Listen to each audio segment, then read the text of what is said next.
वाने थोरो सेंसु पैन यानी दो वरिष्ठ कवियों ने बाद मैं आवाज दे रहा हूं श्री मगराज मधु को।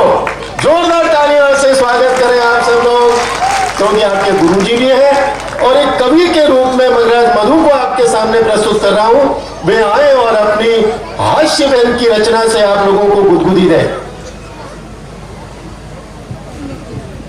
मां शारदे के इस मंच को प्रणाम करता हूं, वरिष्ठ कवियों की उपस्थिति को प्रणाम करता हूं। बड़ी विकट परिस्थिति में मुझे खड़ा किया गया है। अपने परिचय में 4 पंक्तियां कहना चाहूंगा। हरिराम जी अभी बोल रहे थे कि 35 किलो वजन वाले को कौन लड़की देता है। परिचय में 4 पंक्तियां देता हूं कि भारी भरकम 40 किलो वजनी, भारी भरकम 40 किलो वजनी, स्टाइल से गजनी, आपकी गलतफहमी दूर करते हुए बता दूं, फिर भी मैं ले आया एक नई नवेली सजनी। और परिचय सुनिए कि तेज तर्रार धुआंधार धरती फाड़ पर्वत उखाड़ भर्राती हुई आवाज में बोलने वाला ओजस्वी वक्ता, यदि कोई हो तो कृपया मुझसे दूर रहें। डर लगता भाई साहब ऐसे लोगों से, सही बता रहा हूं। इस डर के चलते मैंने गुजराती भजन गायकों की भजन संध्याओं में जाना ही बंद कर दिया। भाई साहब वो गाते कम और डराते ज्यादा हैं। सच बता रहा हूं, वो गाते कम हैं और डराते ज्यादा हैं। भजन कलाकार मंच पे आता है, भजन गाते गाते कहता ओ तेरी ओ तन्ने, अरे भाई धमकी दे रहा है, डरा रहा है, भजन गा रहा है। भाई साहब शरीर में कंपी छूटती है, डर सा लगता है। इसलिए मैंने गुजराती भजन कलाकारों की संध्याओं में, भजन संध्याओं में जाना ही बंद कर दिया। अभी पिछले दिनों मेरी शादी हुई तो मुझे एक बात समझ में आई कि नौकरी है तो छोकरी है और नौकरी नहीं तो छोकरी नहीं। इस पर एक व्यंग्य रचना बनी है, आपके बीच पेश करता हूं कि एक आम आदमी की बेटी, एक आम आदमी की बेटी हो गई सयानी, तो उसने उसकी शादी करने की ठानी और करने लगा योग्य वर की खोज।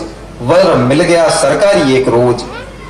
हाइट में फुट 4 का है, पेट मटके के आकार का है और एक आंख से काना है, तहसील में उसका ठिकाना है। सर के सारे बाल गायब है और पद से तहसीलदार नायब है।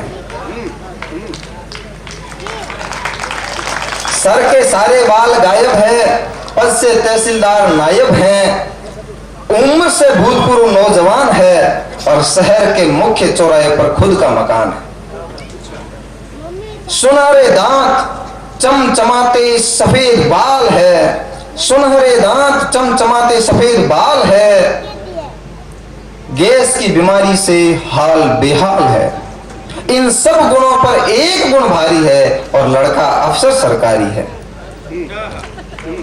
जी हां, कि सरकारी दामाद का पहली बार आना हुआ और उनके स्वागत में शाही खाना हुआ। खाने में उपलब्ध हर एक चीज स्वाद में बड़ी लजीज, मगर दामाजी नहीं हुए संतुष्ट, बोले कुछ और मांग रहा है पेट ये दुष्ट। अब घर में अफरा तफरी मच गई और खाने की ऐसी कौन सी चीज थी जो बच गई। ससुर जी का चेहरा हुआ लाल और हाल हुए बेहाल, पागलपन हो गया सर सवार, इधर उधर भाग रहे बार बार। एक दूसरे का मुंह ताकते खड़े सब हैरान और दामाद जी को पसंद कौन सा पकवान। तब किसी ने उपाय बताया गुणकारी, अरे घूस खिलाओ दामाद अफसर है सरकारी।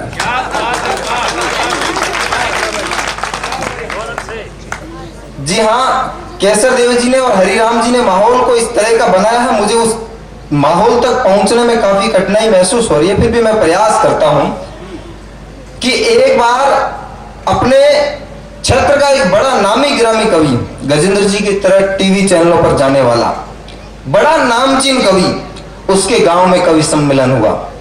अब उनकी पत्नी और उनके 10-12 बच्चे, सब ने बोला भाई साहब देश दुनिया आपको सुनती है, हम भी आपको सुनने चलेंगे। सब लोग उनके साथ कार्यक्रम स्थल पर पहुंच गए। अब कवि जी की पत्नी और उनके बच्चों को अग्रिम पंक्ति में बिठाया, सबसे आगे बिठाया। अब कार्यक्रम शुरू हुआ। जब तक कार्यक्रम चल रहा था तब तक वो बच्चे उस पत्नी को परेशान कर रहे थे, मम्मी पापा मम्मी पापा। अब मम्मी परेशान होकर देख बोली कि इस पापा को तो 20 साल से देख रही हूं, जो नए आए उनको तो देख रही। अब इस दौरान जब उन कवि जी का नंबर आया, कवि जी की एक कमजोरी कि वो एक बात को 20 बार 10 बार दोहराते थे। मंच पे आए और बोले कि ये चांद न होता तो ये तारे न होते, ये तारे न होते तो ये चांद न होता। अब इस दौरान वो बच्चे अभी भी परेशान कर रहे पत्नी को कि ये चांद न होता तो ये तारे न होते, ये तारे न होते तो ये चांद न होता, ये चांद न होता तो ये तारे न होते, ये तारे न होते तो ये चांद न होता। ताले बजाओ वरना मैं भी यही गाऊंगा। अब वो पत्नी परेशान हो गई, मंच पे आई, माइक लिया, हाथ से बोली कि क्या गा रहे हो, ये चांद न होता तो तारे न होते, तो न होता तो ये 10-12 न होते।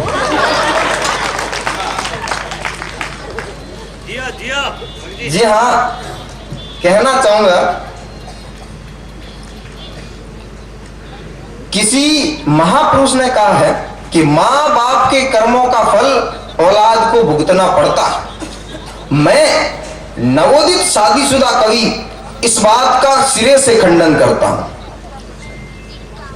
कि मां बाप के कर्मों का फल न केवल औलाद को भुगतना पड़ता है, उसके साथ साथ दामाद को भी भुगतना पड़ता है।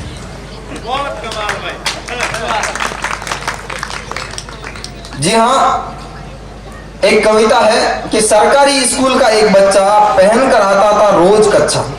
उस बच्चे से मास्टर था परेशान, बोला मुझ पे कर दे एक एहसान, कल जब स्कूल आएगा तो अपने बाप को साथ में लाएगा, वरना कक्षा में नहीं बैठ पाएगा।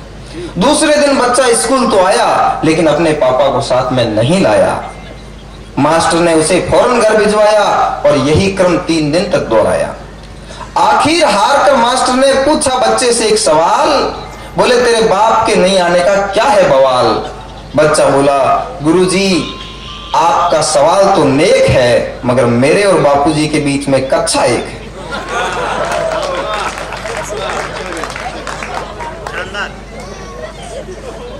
साहब कहना चाहूंगा कि आपने सुना होगा रामायण में एक पात्र था बाली।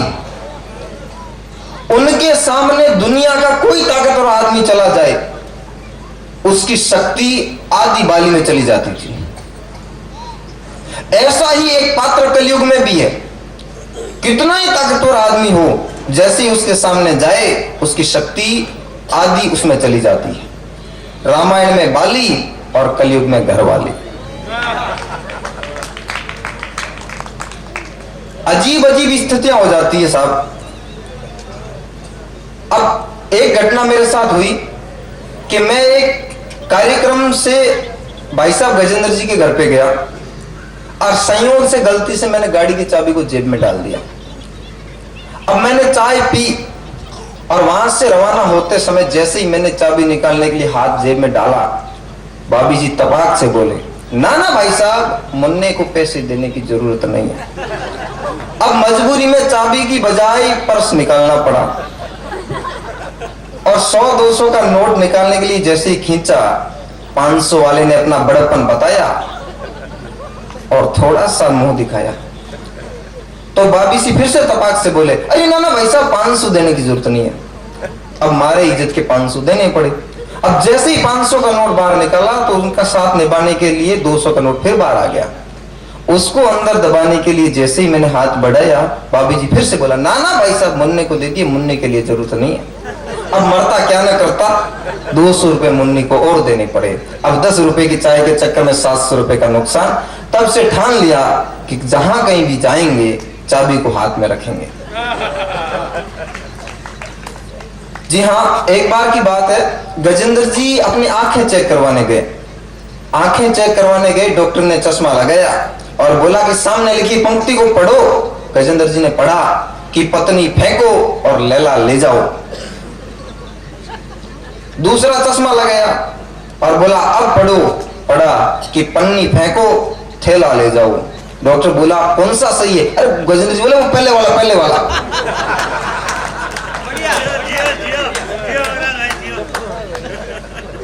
प्रश्न पूछ रहा था मेरे घर की मुंडेर पर बैठा एक कबूतर। पहले ताली बजाओ फिर बताता हूं उत्तर।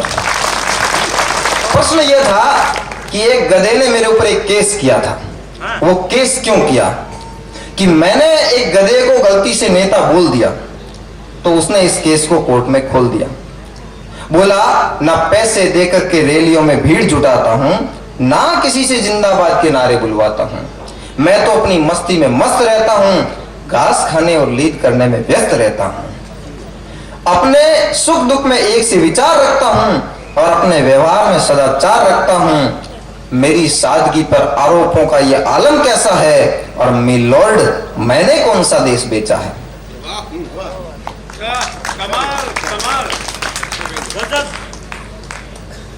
जी हां, एक दिन की बात है, मेरी नई नई शादी हुई और मेरी पत्नी एक दिन मुझसे रोमांटिक अंदाज में पूछती है, सुनो जी। मैं कहा हाँ जी, आप मेरे लिए क्या कर सकते हो। मैंने कहा कुछ भी कर सकता हूं। अब फेंकने में क्या जाता है। बोली कुछ भी कर सकते हो। मैंने कहा हाँ। बोले चांद तोड़ के ला सकते हो। अब मैं चुपचाप कमरे में गया, छुपा करके कुछ चीज लाया, उसको बोला आंखें बंद करो। चीज को उसके हाथ में थमाया और बोला अब आंखें खोलो। उसके हाथ में आईना था, अपना चेहरा देखा, रोती हुई गले से लिपट गई। बोली आप मुझे चांद सा समझते हो क्या। मैंने कहा नारे बावली, ये बताना चाहता हूं कि जिस थोबड़े से चांद मांग रही उसको शक्ल देख ले एक बार। जी हां, बहुत बातें हो गई, फिर भी कहना चाहूंगा कि बेटी तो बेटी होती है। हर घर और परिवार की मजबूत आधार स्तंभ बेटियां होती है। इस पर मैंने एक कविता बेटियों के नाम लिखी है। कहना चाहूंगा कि मैं भारत की बेटी रो रही हूं और वजूद अपना मैं खो रही हूं। मैं भारत की बेटी रो रही हूं और वजूद अपना मैं खो रही हूं। मेरे लिए सरकारे मौन और मेरा दर्द सुनेगा कौन।